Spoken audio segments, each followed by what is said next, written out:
And we made it. We are live, facility manager focused right here on the Masterminds Media Network. Thank you so much for joining us. Got a great guest today, Griffin Hamilton. Griffin Hamilton is going to be our guest, and he's interviewed over 118 facility managers of all different types, different facilities. And we're going to talk to him about his career, his business, and also his podcasting experience. But while everybody gets settled in, I wanted to tell you what's going on with Masterminds. I just got back from Chicago, Illinois, a great trip up there. We're planning an event. September the 6th is the date that we want to do it, but it's going to be a Masterminds of Metal.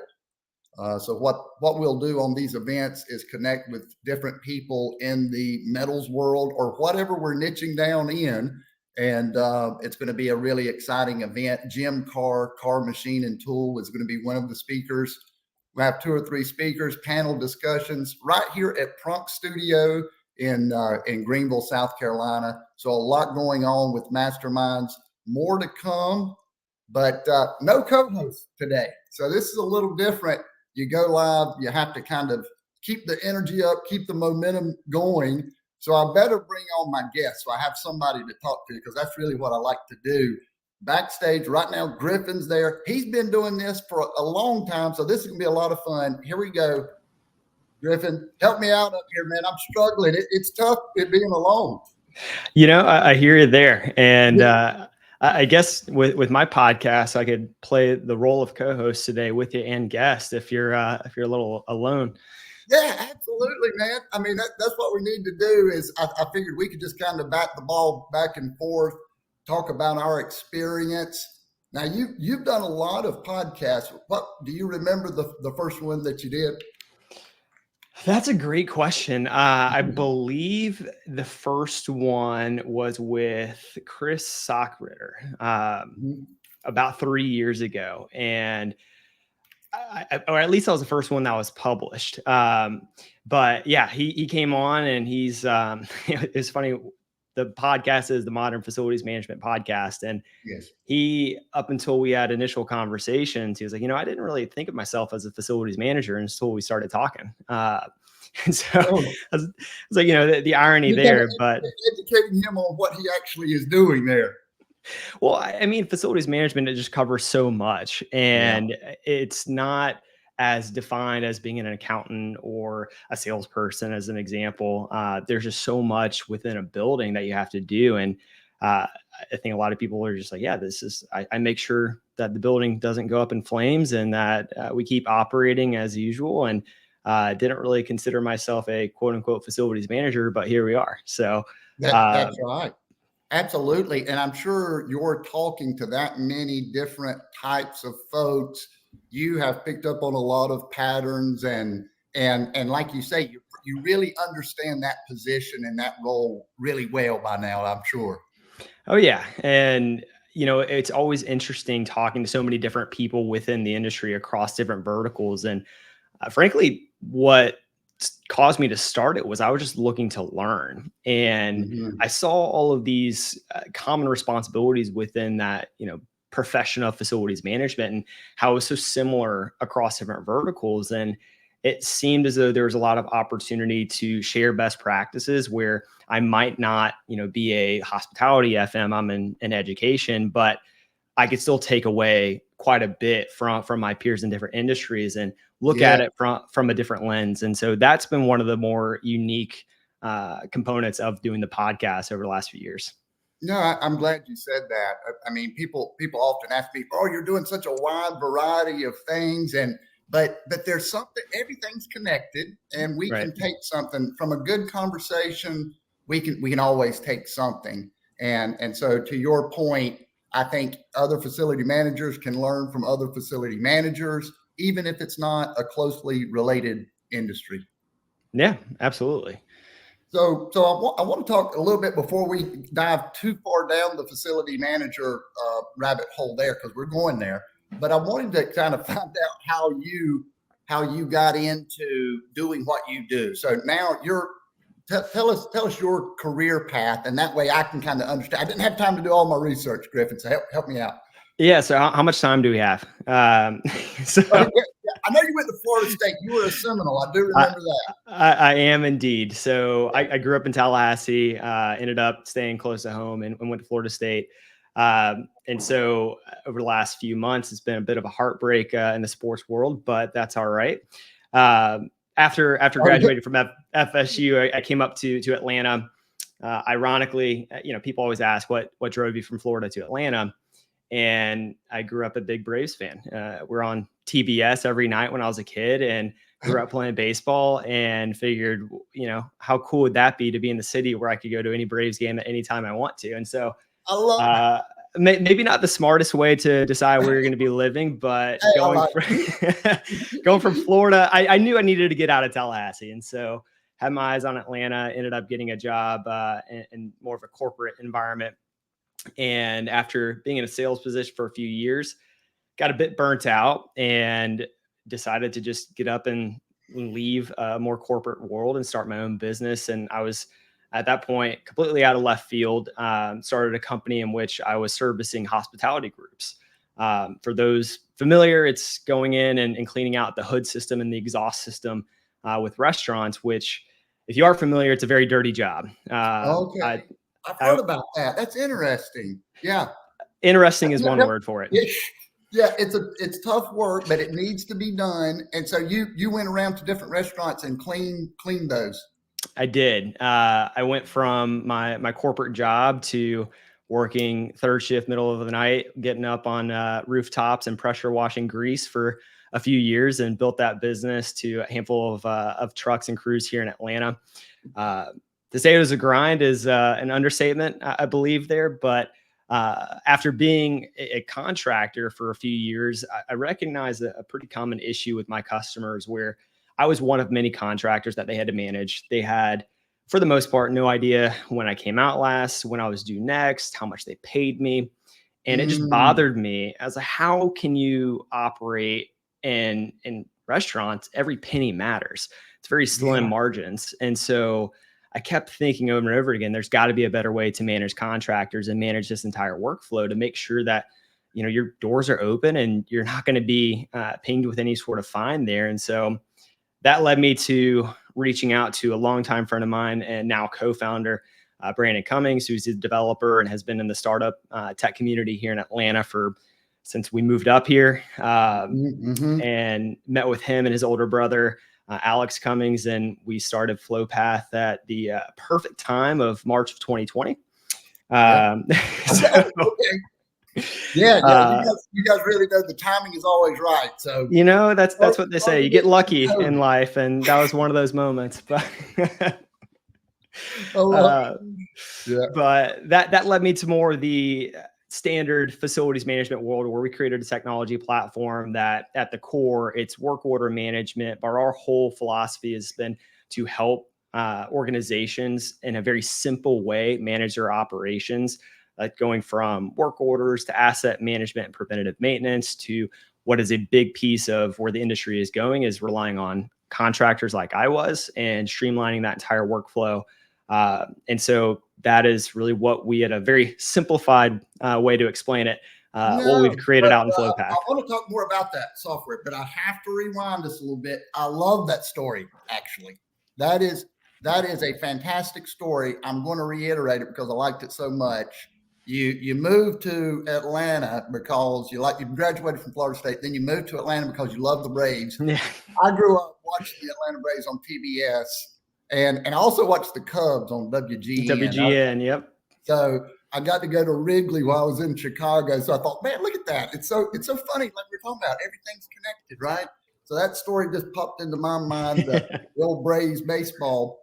But you got up there and you left the corporate world, and because you saw a business opportunity, and I know because I've done something similar.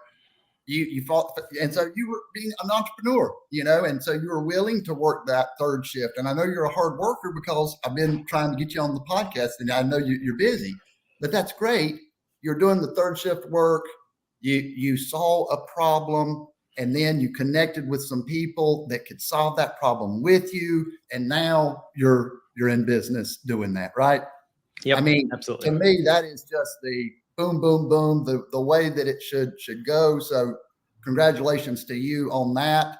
And now I want to talk more about, so I've got this podcast, Facility Manager Focus, but I'm really just learning, Griffin, more about the depth of that. So I've just been the sales guy trying to sell facility managers. And now I'm connecting with people that are really in that world, that are just, folks like Trent McJunkin that we both know. And I'm understanding the depth of it. So tell me, let's talk about what a facility manager, he's got this software. There's many different types out there, and some people like Chevy, some people like Ford, that type deal. But essentially what we're trying to do, because you do have so many things going on, we want to organize this information and make everything flow smooth, the operations flow smoothly, correct? Absolutely.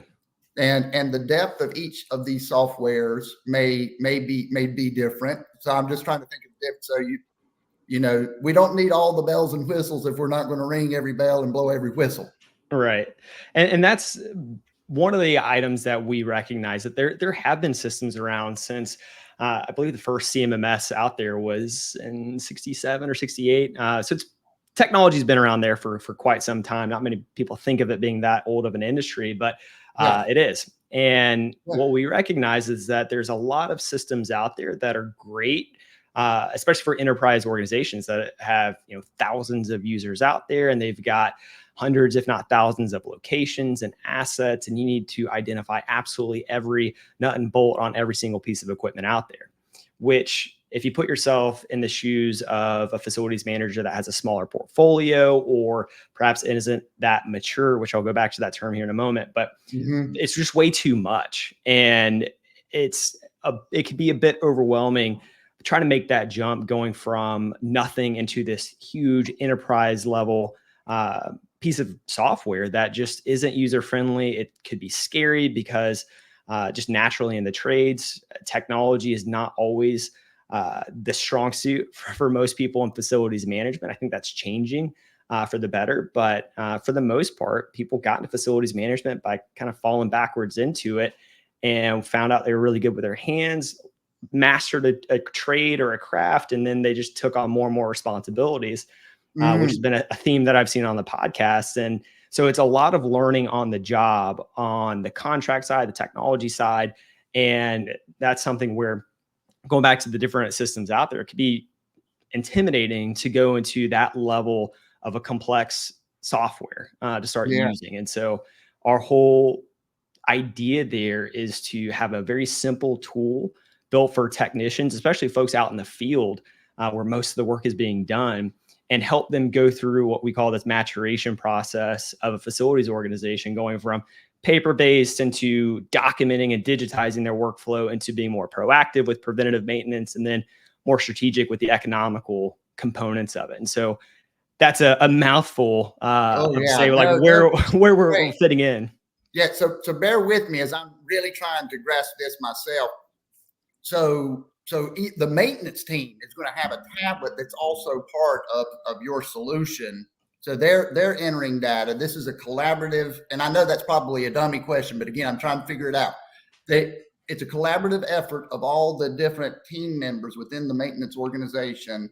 And so this is helping them go through their tasking if they're doing maintenance. So you kind of give them the game plan, and they're now they know what they're doing. Got you. And so I didn't know that. So let me ask you this: would your control system for your HVAC, does that become part of your overall management system? How does that sort of thing tie in? Yeah, now you're talking about a more mature tech stack within facilities, and that's where we're headed. Yes. We're talking about looking at what we have, and the core foundation of is work order management, of task management, right? Let me document exactly what I'm doing.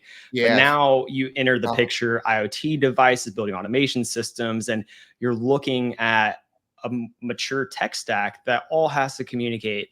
And this is where the industry is going, is it's going from being reactive and from being perhaps not as strategic of a position to now you have to manage vendors, you have to write contracts, you have to understand the tech stack, the landscape of FM technology to make sure your building is running as efficiently as possible.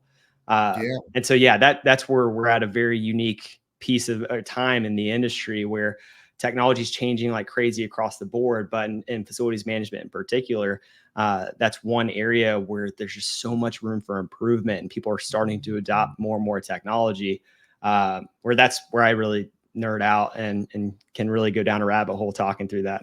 Oh, well, we're going to let you nerd out. That's what I like to do. That's why I had you on. So Patrick Lingle, first of all, thanks for the encouragement earlier, Patrick. I needed that. I was a little shaky on that intro. Love the story of how many of the facility managers fell into the role. Takeaway, that is so true for life. One step leads to another, then to another. Key is to be open and flexible as life unfolds. Great stuff. Thanks, Patrick. Any comments on that? Anything come to mind there, Griffin? Yeah, I mean, it's one of those things where you just keep looking out for another opportunity, more responsibility to take on, something else to learn. And that's been one of the main takeaways I've had interviewing people is that learning never stops, at least for the people at the top of their of the industry, where they're always looking to learn the newest technology. They're always learning to see what their peers are doing, what best practices are, how could I be more effective? And so you just take those little bite-sized chunks that they lead to greater opportunities throughout your career. Yes. And I've noticed the same thing. I was thinking earlier, like what is the skill set? I went to the Facilithon event, which I know that you're somewhat familiar with that. Yep. And I enjoyed that. I enjoyed these young people with different skill sets coming in and talking very similar to what we're talking about here. You know, if you can communicate, if you enjoy, if you have an interest towards mechanical things, learning on the job, and that can be so much fun. I mean, I always say I'm not a mechanical person, but the truth is if you start working with people, then you end up having a better I don't know. There's something about working with your hands. You start feeling good and learning as you go. Yeah, absolutely. And it's needed. And another theme on the podcast has been what we call the Great Resignation, where half of facilities managers are going to be reaching retirement age in the next 3 to 5 years. And I've been saying that, dropping that nugget for probably 3 years now. So we're at this point where say that one more time. I want to make sure I got that. So half of facilities managers and people in that position, either technicians or, just people in facilities in the trades, half of that population is going to be reaching retirement age in the next 3 to 5 years. So it's an aging workforce. Wow. I mean, I've had conversations, but I didn't really the need, right? I've had conversations with people. That's why we have things like Facilithon. But half of the population, and I can believe that we're all on the computers. Right. And we're going to have that integration with AI, but you still have to have somebody go out there and understand the actual mechanics of what's going on, because when something does, somebody's got to fix it.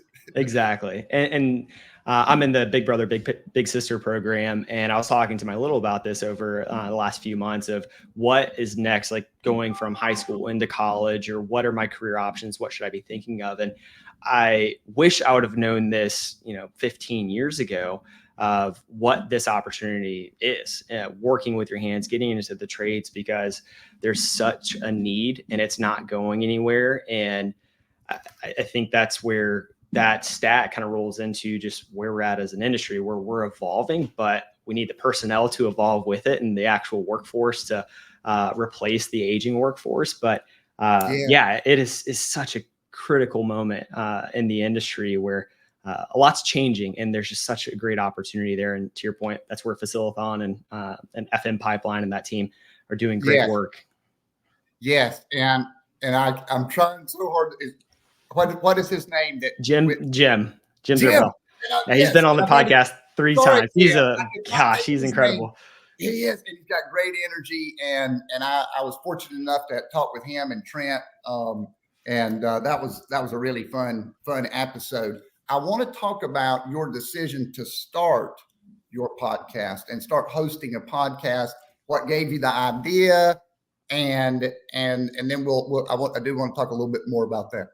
Yeah. So I guess we'll have to go back in time to late 2020, early 2021. Yeah, I was gonna say And you started your business. It's yep. COVID, and It- now yeah, you have to remind me of that time. But yeah, so I'm always trying to learn, and I'm big into podcasts. Always trying to, if I'm walking my dog or going to the gym, just trying to learn while I'm doing that. And I was looking for more information on facilities management just to keep soaking it in, and didn't really find any avenue or any podcast in particular where content was being released on a regular basis. And it bothered me a little bit. And I was like, if I'm looking for this and I can't find it, I'm betting I'm not the only one. And I sat there and thought of it. I was like, I could ask questions, and that's not the hard part. I could buy a mic. That's not the hard part. I just need to find the people that are really passionate about what they do, that could share what they're doing, and just have a conversation. And so it just more so from lack of content out there and the desire to learn, and figuring that there's no better way to learn than having someone that's an expert in the field uh, just sit down and talk shop with you for 30 minutes, 45 minutes. And that was probably absolutely. one of the better decisions I've made. Yes, absolutely. Because and I did want to talk about this too. Again, just swimming in those waters, talking to so many different personality types, you've got to be connecting so many dots. I mean, I've talked to just a handful, and that's already happening. Oh yeah. So, Yeah. so And go I ahead. mean, it goes into just the different industries that are within facilities management, like how people think. It's wild how much it varies, but also how many similarities there are between the different verticals and the different roles within facilities management that with people that I'm talking to. And so, yeah, it's been a really incredible journey being able to have these different conversations, be like, hey, you should talk to so and so because they are in the same world and facing the same problems. Actually, this morning I had someone send me a message on LinkedIn saying, listen to this episode, I definitely need to reach out to them because I'm having X, Y, and Z problems. So like, that's just cool. That like It is. It uh, is. Yeah, it's wild. yeah, and you start seeing those commonalities, and you start almost handing the ball off because you talk to this person, then you're like, oh, Mhm. there's another idea. Now that being said, if you're anything like me, you're trying to sell software as well, and you've got all these things happening. And how do you deal with the overwhelm of all that coming at you? I mean, it could be a lot. Frankly, the podcast has been more so of learning, an avenue for me to learn and to network. And FlowPath, we certainly sponsor it, and it's there. And we've been quite intentional on it being a bit separate there, because personally, when I listen to a podcast, I go there for the information, not necessarily wanting to be sold something like at all times. And so that's been really the intent. It was just like, let's have some really solid content, some really good conversations, and make sure that people keep tuning in because of the information they're gathering. And of course, as you build out a network and as people recognize the brand of FlowPath more and more, that's going to benefit. That's going to be great. But in my opinion, and the way that our philosophy in starting it, that's just going to be a byproduct of that work and just genuinely being interested in interviewing people. And so I think Yes, having that mentality, I hope at least it's clear to the audience and the listeners there. And, yes. you know, in the long run, everything else will work itself out. Well, there's amen to all of that. From a personal standpoint, I agree with you. Learn and network. There's value there, right? Yeah. I mean, there's so much value because then when you're in a situation where you're at a conference, when you're talking with someone, you're going to be able to bring that information in. You're going to be able to relate to them. You're going to be able to have better conversations. So I'm sure you're finding out that's I'm speaking for me. Have you found the Yeah. same to be Oh, true?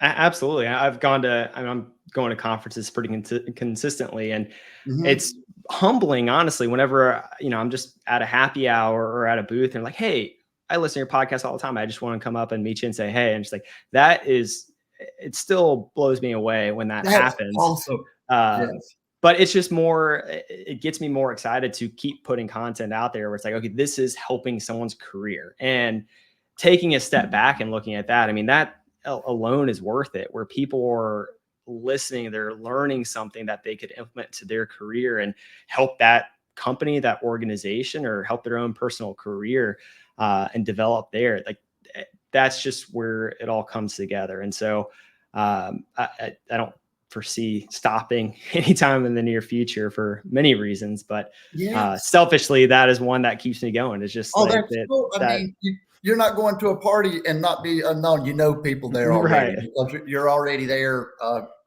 over virtually. I do want to ask you about conferences and how to make the most out of those. But I thought Trent McJunkin had a great question here. He said, what do you think is the most underutilized way to attract more great people into the facility manager's world? Trent, thank you for that question. I need those, folks. So please, if you've got questions, please put them in the comments. What do you think on that one? I think that there's this idea of what facilities management is. And don't get me wrong, at the surface, I don't think it's that sexy of a job as to at least the younger generation. Uh, and it's not one that's been, it's not formalized or as much as a lot of other industries are or professions are. And I think it takes a lot of people by surprise on how technical it can be. I alluded to the tech stack, the evolving tech stack within facilities management. It is a lot more strategic than a lot of people think, and it's not just fixing toilets and being a custodian, which that's part of facilities management, a crucial part of the industry and just our society as a whole. But I think, in my opinion, shifting that from it's 100% working with your hands to it is a strategic partner within the overall business that requires technical skill set, that requires analytical thinking, that requires you to stay up to date with latest technologies and trends to make the most of the actual built environment. And so in my opinion, I think it's more so a marketing or shift in mindset and marketing what the job actually entails. I agree with that. I think that was a great answer. I think there is. I mean, I didn't know. I've been swimming pretty close, and still I didn't understand the depth. Again, talking to folks like Trent, understanding that number one, there's a need. Number two, it takes this wide, diverse skill set. You're going to have plenty of things to learn. If if any of those things are getting your heart beating faster, then you have opportunity. So it makes me think, just like you said, education, marketing, just what it is, what facilities, what all goes into it, and how cool it is, basically. I mean, you're doing something new every day, and Mhm. and that's one of those things where going from thinking this is what it is, and then putting your feet into like, here's what I'm doing day in and day out, and it's something new, and there's just so much room, upward mobility within the industry as well. I mean, that's just in my mind, just education for this next generation on it's not what you necessarily think it is, and if you want to talk about job security and upward mobility from a financial standpoint, it is, as I mentioned, an industry that needs to replace half the workforce in the next few years. And I don't know if there's any other industry that's more secure Yeah, from that standpoint. And then right. you talk about AI, and you alluded to that earlier in the conversation, where that's changing a lot of industries out there. I think we're a very long way away from a Terminator situation where you actually have robots with AI going out and doing the jobs of folks in facilities and out in the field. And so that's, like I said, I think it's very safe. There's a lot of opportunity to grow, and earning potential is certainly through the roof there. Yeah, that's awesome. So I want to kind of go back a little bit to the conferences.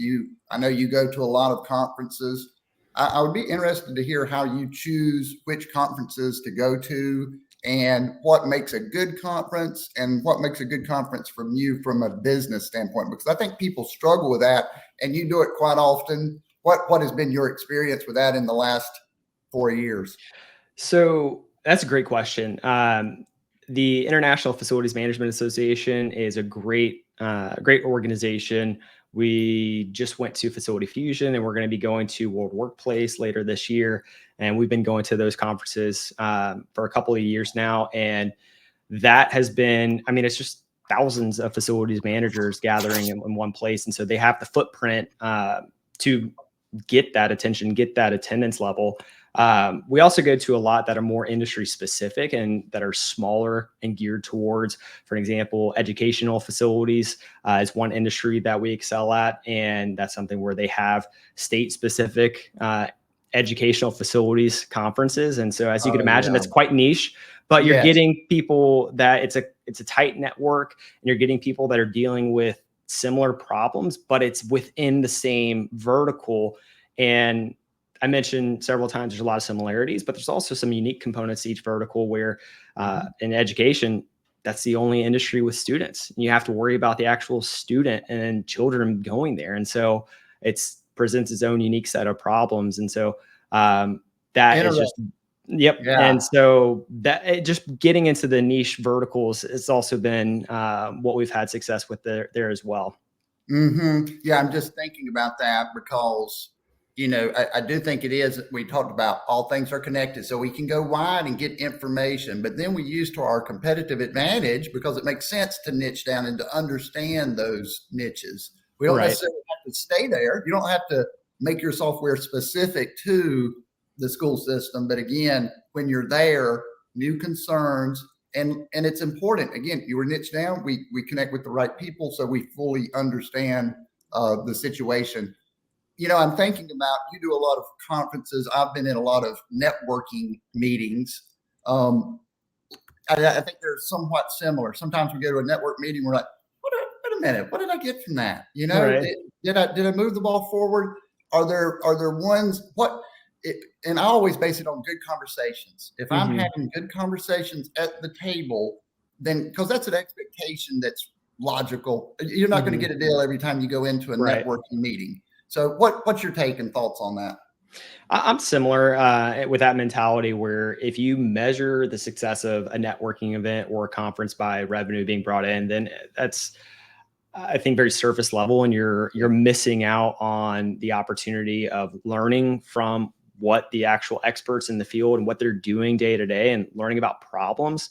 And that to me is something just kind of that entrepreneurial mindset of always looking out for what are causing people to one mislead, what are they stressed out over, like what problems do we see consistently that perhaps we could solve, perhaps not, and we could vent about it, but I'm always just on the lookout for common problems that people have, see if we Hmm. can solve them. But also, it's the network. I mean, going into a conference and just again going back into, okay, we generated this much revenue, and that's the definition for success.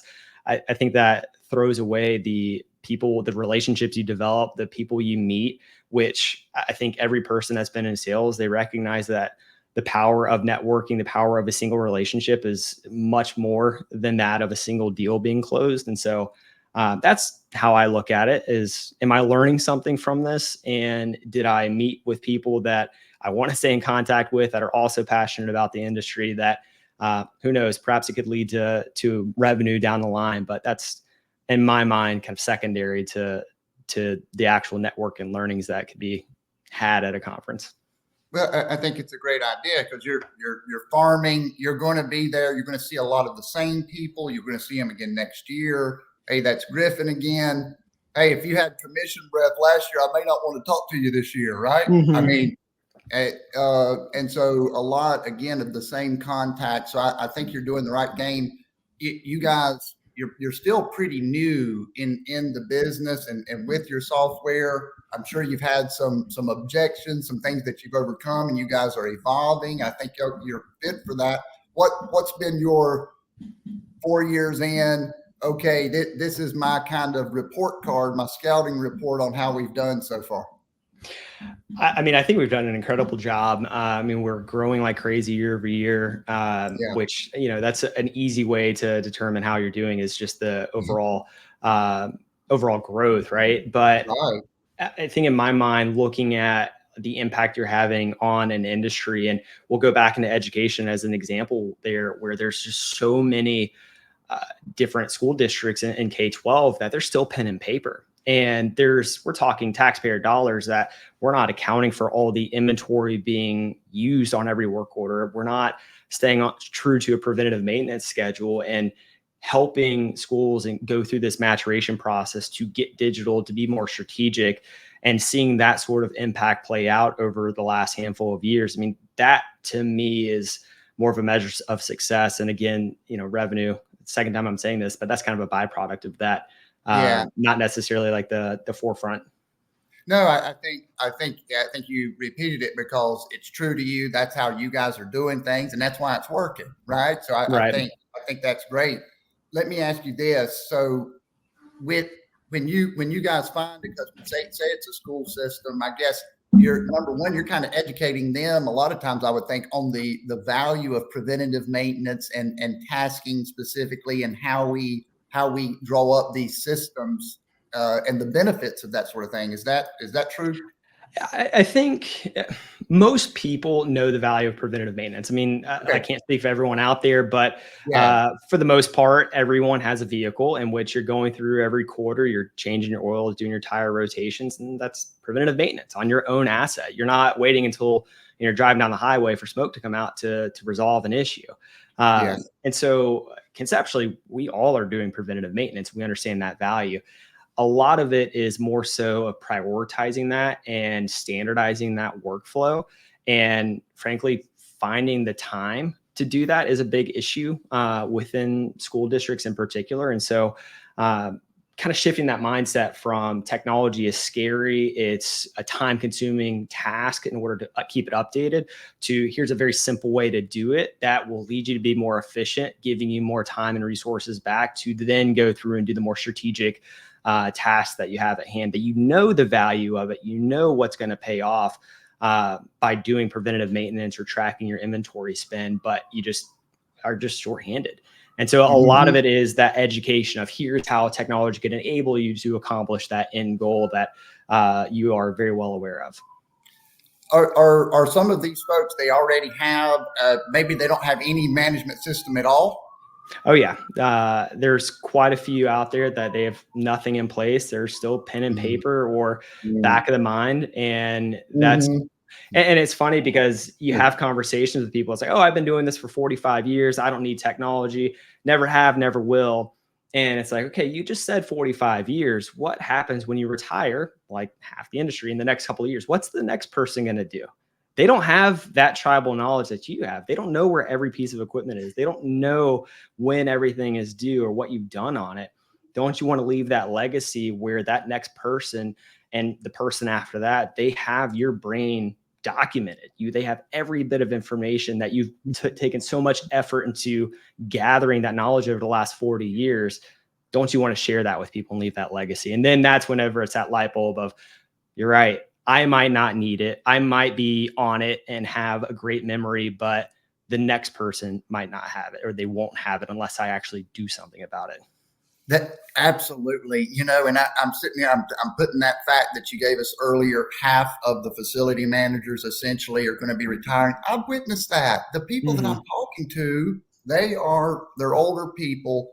And exactly what your point is, I've had so many conversations over the last 5 years with facility managers with this very problem. Right. Joe is retiring, and we don't know what Joe knows. Right. And now what are we supposed to do? And I'm sure Joe wants to enjoy retirement and not be, on the beach drinking a Corona and then get calls about where things are and when the last time we resolved an issue, or when the warranty is going to come up to expire. I'm sure, at least personally, when I retire, I want to be done. So that's the other point as well, where it's like, all right, even if it's a bit scary and you don't want to go through this effort, I know you don't want to be taking these calls, and I know you don't want to leave a bad legacy. And so that's, like I said, that's usually when it clicks there. Yeah, that's right. Especially if they have some type of overall interest in the company and its success. So let's see here. I wanted to ask you also just some of the 118 people, if some of those folks through the years that you've talked to would be that jump out in your mind. Maybe it's their personality. Maybe it was the topic that really just grabbed your interest and you'd never heard it before. Now, I know that stuff. If somebody asked me that, I'd be like, oh my goodness. The Rolodex is too big. But that's tough.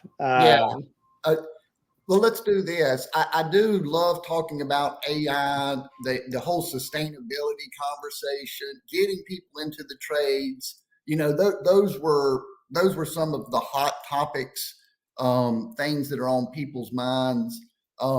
Any other topics that come to mind, or anything about those that comes to mind that maybe we could talk about what you've learned. Yeah, so I would say sustainability is certainly top of mind, and that's one area where, I mean, technology is enabling facilities managers to track this sort of information, this sort of data, to then take initiative and to diagnose where they can be more efficient and more sustainable. So that has been top of mind for people, and I think we're just starting at this point to really embrace that as an industry and leaning into that as much as perhaps other countries outside of the US have done already. And Mm-hmm. so that I think that goes into, again, one of the themes is just how much change is happening and continues to happen right now and will over the next few years and decades, where new technology is always coming out, and just how to embrace that, whether that be sustainable or just having a mature tech stack. That's been one of the more common questions I've gotten, is where's the industry going? And one of my favorites to ask people is, what do you think is changing right now, as opposed to over the last handful of years or handful of decades? That's a good question. Yeah. What do you think based on the number of times that you've asked that question? I'm sure you got I a lot mean, of answers. I think you could look at it and answer that question a lot of different ways. I think it's becoming more reliant on technology, which is great. And I think that with this influx of younger talent replacing the current workforce that's aging out, the expectation is to have technology to help out in a lot of these different areas. Although facilities is more of a hands-on industry, AI is absolutely going to disrupt how we operate. And I couldn't even begin to have the conversation on what that looks like in 5 years, because the last 18 months, Chat Oh, wow. GPT has changed the world. So I think technology, you kind of look at that as the area where the one certainty is that there's going to be a lot of change happening in the very near future. Absolutely. Which makes it even more interesting, and to me, just something that's exciting field to get into.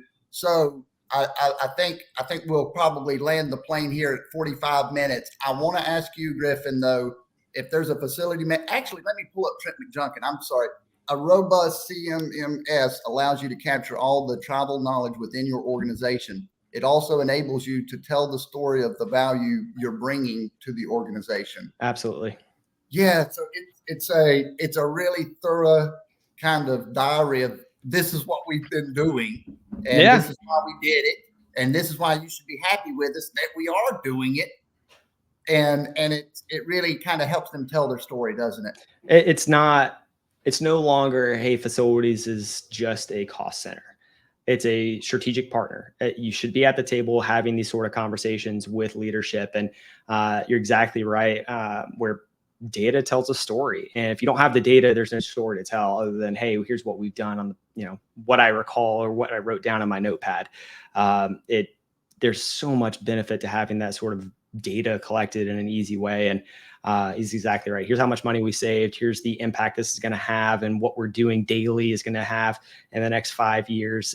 There's a lot where you could. Yeah. Well, I've really enjoyed this. Again, to our point earlier, talking to different people that are doing different things obviously you've got a facilities podcast and I've got a facilities podcast, but we're talking to different people. We're doing different things after we say goodbye. You and I are doing different things, but I can apply a lot of this. I understand the management software much better and clearly now. And again, that need, it made me think, man, most of the people that I'm talking to are older than me, and that's not good. That's not good for them. So, but I think there's opportunity there. Now I know on your program you don't talk about what you do very much, but where can we buy your software? Where can we find Griffin next? What's on the horizon? What are you excited about? Yeah, so I'm all over LinkedIn, and certainly if you have any questions, reach out. I'm always open to connecting there. Podcast is on Apple, Spotify, really anywhere that you listen to podcasts. As far as FlowPath is concerned, you can go to getflowpath.com, and you'll find every bit of information there. But if there's any specific questions that anyone might have, obviously my cell phone's on my LinkedIn profile, so anyone could reach out, shoot me a text, give me a call, and you mentioned that I'm busy, but I'm never too busy. So yeah, I'm pretty easy to get a hold of here. Oh yeah, absolutely. We talked. We just couldn't get this scheduled. So I'm glad we did. It's been a lot of fun. Thank you for joining me, Griffin. And thanks for joining us out there in LinkedIn world. And we will see you next time. All right. Hey, I appreciate it. Have a good one. You too. See ya.